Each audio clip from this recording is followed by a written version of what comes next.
저희 교회에서 장례식을 주관하는 경우 제가 입관식을 인도합니다. 입관식은 말 그대로 고인의 몸을 관에 모시는 장례 절차입니다. 장례 절차 중 유일하게 고인의 얼굴을 볼 수 있는 시간이고, 마지막으로 고인을 육신으로 대할 수 있는 뜻깊은 시간입니다. 이때 유족들에게는 고인에게 마지막 인사말을 건넬 수 있는 기회가 주어집니다. 유족들은 고인에게 못다한 마음속 깊은 말을 이때 꺼내놓기도 합니다. 인도자인 저도 고인에게 마지막 인사말을 건네는데요, 고인에 따라 인사말이 약간씩 바뀌지만 그래도 늘 제가 언제나 하는 인사말이 있습니다. 그것은 정말 고생하셨습니다. 애쓰셨습니다. 고인의 삶이 어떠했든 분명한 건 고달픈 인생길을 완주했기에 정말 고생했고 애쓰셨기 때문입니다. 지난 3월 넷플릭스에서 반영된 드라마 폭삭 속았수다, 여러분 혹시 보셨나요? 저는 최근에 다 봤는데요, 우리나라는 물론 해외에서도 뜨거운 반응을 일으킨 웰메이드 드라마입니다. 혹 삶의 무료함을 느끼신 분들이나 위로가 필요한 분들에게 이 드라마를 강추합니다. 내 삶을 긴 호흡으로 조망하고 싶은 분들에게도 이 드라마를 강추합니다. 폭삭 속았수다, 제목만 얼핏 들으면 그 뜻을 오해할 수 있는데요, 완전히 속았구나, 이런 뜻으로 우리가 받아들일 수 있는데요, 이 말은 제주 방언으로 그 뜻은 너무너무 수고하셨습니다, 무진장 애쓰셨습니다, 정말 고생하셨습니다 입니다. 그렇게 보면 여러분, 이 드라마의 제목 자체가 우리에게 위로를 건네주고 있는 거죠. 실제 드라마를 보는 내내 우리는 크고 작은 위로를 경험하기도 합니다. 이 드라마가 주는 메시지를 두 가지로 간추려 보면 이렇습니다. 하나는 누구나 인생에 무거운 짐을 지고 살아간다는 것입니다. 보신 분들은 아시겠지만은 주인공인 애순과 관식, 이 두 사람만 힘겹고 버거운 삶을 살아간 것이 아니라 등장하는 수많은 조연들도 역시 삶의 무게를 견디며 힘겹게 살아갑니다. 나만 힘든 게 아니라 너도 힘들고 누구나 다 힘들다는 것이죠. 누구나 다 고통 속에서 눈물 속에서 힘겹게 살아간다는 거죠. 이것이 이 드라마가 우리에게 주는 첫 번째 메시지입니다. 다른 하나는 그럼에도 작은 행복들이 우리의 인생길 곳곳에 숨겨져 있다는 것입니다. 견딜 수 없는 삶의 무게에 짓눌려 너무나도 힘든 순간에도 아이러니하게도 언제나 행복은 존재한다는 것이지요. 혹독한 겨울과 같은 삶의 풍경을 마주하는 순간에도 따뜻한 햇살이 내 인생을 비추고 있다는 것입니다. 드라마 폭삭 속았수다는 바로 이 부분을 유독 주목하며 우리에게 감동의 향연을 펼쳐 보여주고 있습니다. 사실 이 드라마가 주는 메시지는 성경이 주는 메시지와 매우 유사합니다. 시편 90편 10절 말씀인데요, 제가 읽어드리겠습니다. 우리의 연수가 70이요 강건하면 80이라도 그 연수의 자랑은 수고와 슬픔뿐이요 빠르게 지나가니 마치 날아가는 것 같습니다. 여러분, 이게 성경 구절이지만 우리는 마음속 깊은 곳에서 동의하지 않을 수 없는 거죠. 시편의 기자는 시편 90편 10절에서 우리의 인생을 수고와 슬픔, 이 두 단어로 압축하고 있습니다. 계속해서 전도서 2장 22절 23절 말씀인데요, 이번에도 여러분 잘 들어보십시오. 사람이 세상에서 온갖 수고를 마다하지 않고 속 썩이지만 무슨 보람이 있단 말인가. 평생에 그가 하는 일이 괴로움과 슬픔뿐이고 밤에도 그의 마음이 편히 쉬지 못하니 이 수고 또한 헛된 일이라. 아멘. 전도자 역시 우리의 인생을 어떻게 요약하고 있습니까? 수고, 괴로움, 슬픔, 더 나아가서 그래서 밤에도 잠 못 이룬다는 거죠. 오늘날 현대인들이 엄청난 스트레스로 인해서 불면증에 시달린 이들이 생각보다 많습니다. 여기 앉아 계신 분들도 분명 숙면을 취하지 못하시는 분들이 제법 있으리라 생각합니다.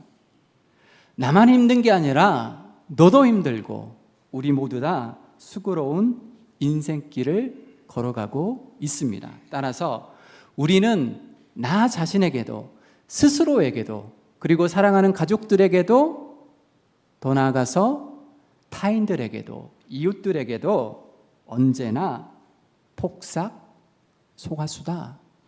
정말 수고하셨습니다. 무진장 고생하셨습니다. 라는 위로의 말을 건네줄 필요가 있습니다. 왜냐하면 누군가 내 수고로움을 긍정해주고 내가 고생하고 있다는 사실을 알아준다면 그것 자체가 우리에게 큰 위로가 되기 때문입니다. 그런데 성경은 우리 인생을 비관적인 시선, 부정적인 시선으로만 바라보지는 않습니다. 자, 이어서 전도서 3장 1절로 9절 말씀, 이번에도 잘 들어보십시오.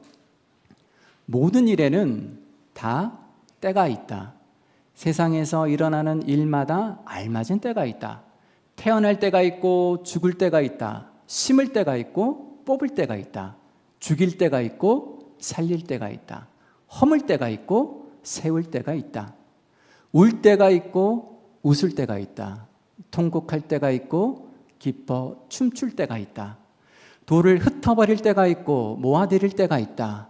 껴안을 때가 있고 껴안는 것을 삼갈 때가 있다.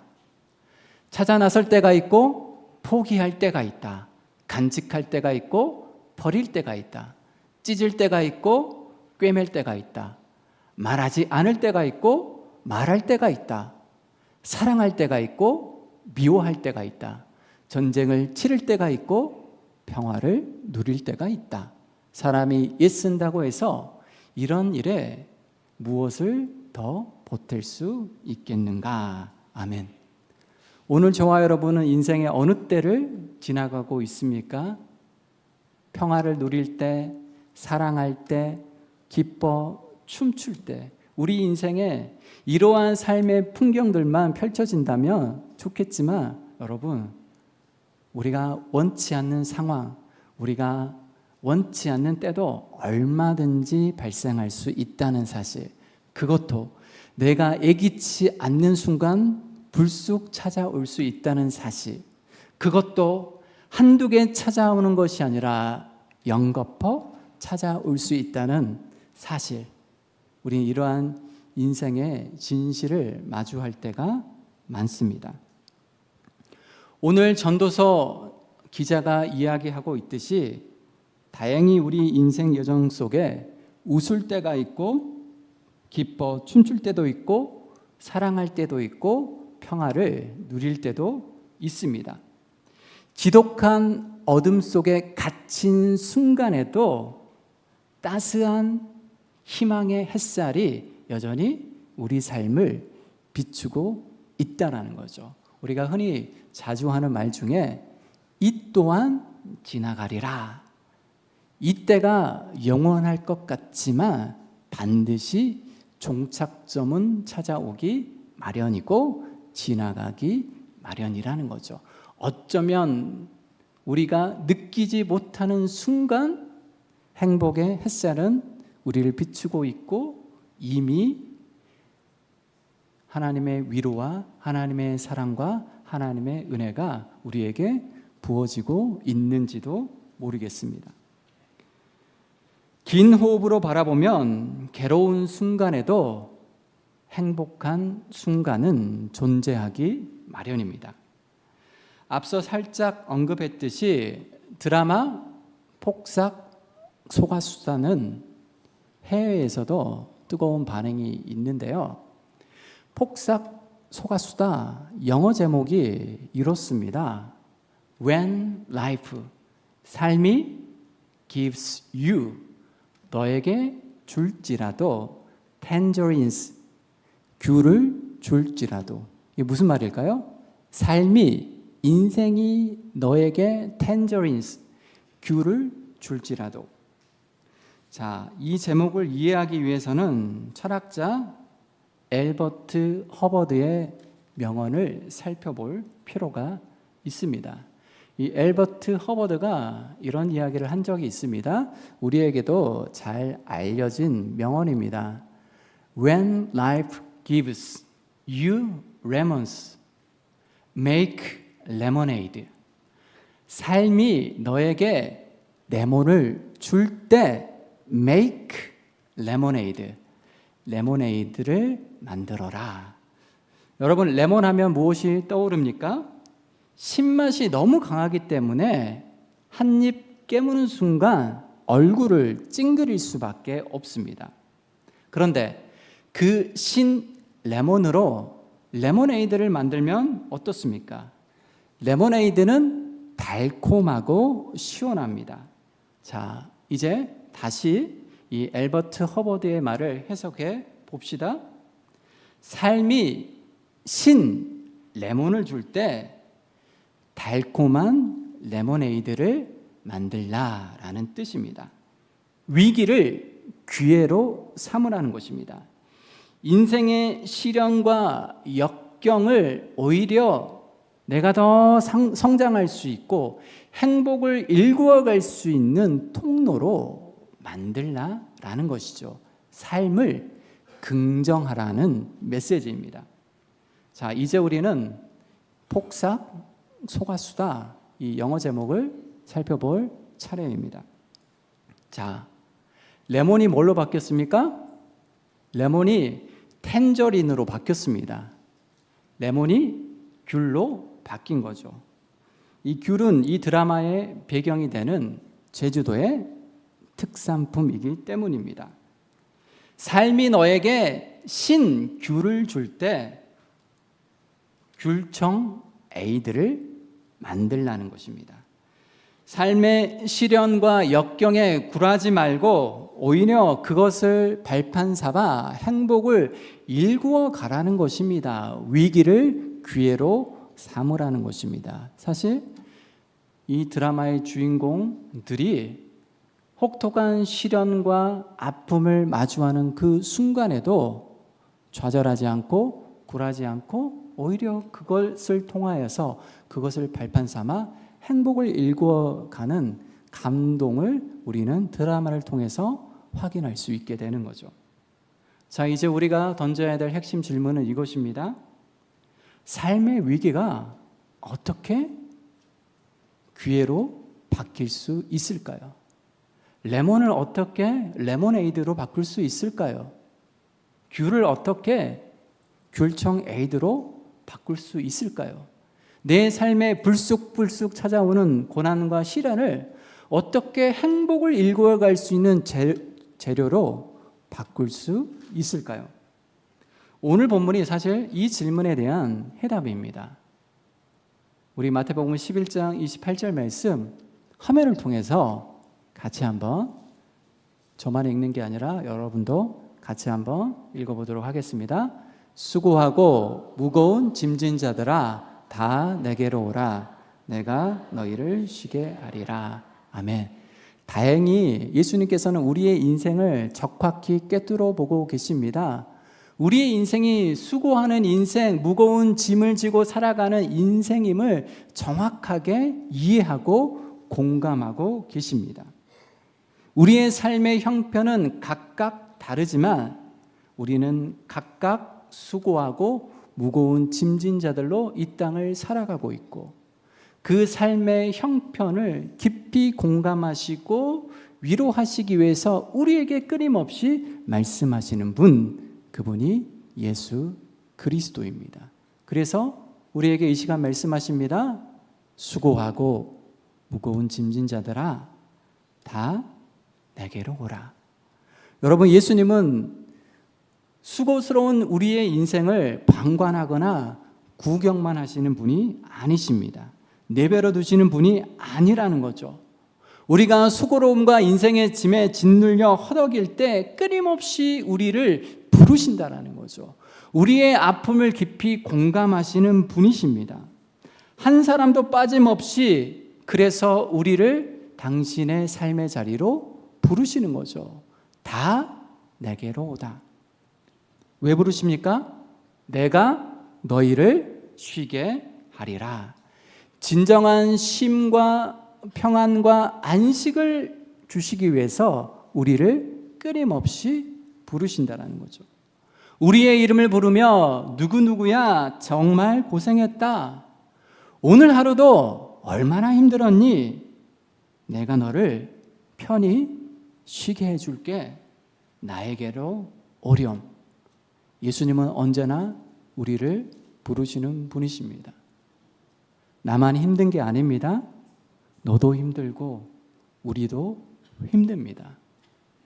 저와 여러분 이곳에 있는 모든 분들은 저마다의 인생의 짐을 지고 살아가고 있는 거죠. 그런 우리를 향하여서 주님이 깊이 우리의 삶을 공감하시며 끊임없이 말씀하시며 초청하십니다. 수고하고 무거운 짐진 자들아, 다 내게로 오라. 내가 너희를 쉬게 하리라. 따라서 여러분, 인생의 무거운 짐으로 말미암아 지치고 힘들 때 그때마다 예수님께서 우리를 부르신다는 사실을 기억하십시오. 인생의 무게를 헤아리시며 우리를 긍휼히 여기시며 우리를 불쌍히 여기시며 그런 우리에게 은혜와 자비를 베푸시는 예수님이 우리를 부르신다는 것을 분명하게 기억하십시오. 참된 위로와 쉼을 주시는 예수님을 기억하고 그 부르심에 아멘으로 응답하십시오. 주님의 부르심에 주님께로 나아가십시오. 그러면 삶의 위기는 기회가 되고 삶의 시련과 역경 속에서도 우리는 행복을 일구어 갈 수 있는 거죠. 고통과 시련 속에서도 진정한 위로와 평안과 쉼을 맛볼 수 있는 거죠. 물론 여러분, 세상도 우리에게 위로를 건네기도 합니다. 평안을 주기도 하죠. 그러나 세상이 주는 평안과 위로는 유효기간이 짧습니다. 오히려 사실 우리를 중독으로 이끄는 거죠. 술을 통하여서, 담배를 통하여서 잠깐의 위로를 줄 수 있지만은 영원한 위로와 쉼은 결코 줄 수 없습니다. 진정한 쉼, 영원한 쉼, 유통기한이 없는 평안은 오직 예수님께서만 우리에게 줄 수 있는 선물이라는 사실을 기억하시기를 바랍니다. 다시 한번 주님의 부르심의 말씀을 되새겨 보십시오. 수고하고 무거운 짐진 자들아, 다 내게로 오라. 내가 너희를 쉬게 하리라. 이 예수님의 부르심에 응답하는 저와 여러분이 되시기를 축원합니다. 여러분, 오늘도 폭삭 속았수다 기도하겠습니다. 주님, 이 시간 지치고 힘든 우리를 내버려 두지 아니하시고 우리를 불러주시니 감사합니다. 주님의 따뜻한 부르심에 날마다 주님 내가 여기 있습니다. 내가 주님께로 나아갑니다. 라고 응답하는 저희의 인생이 될 수 있도록 은혜 베풀어 주옵소서. 그래서 주님 안에서 진정한 쉼과 평화와 안식을 누리게 하여 주옵소서. 거룩하신 예수님의 이름으로 기도드리옵나이다.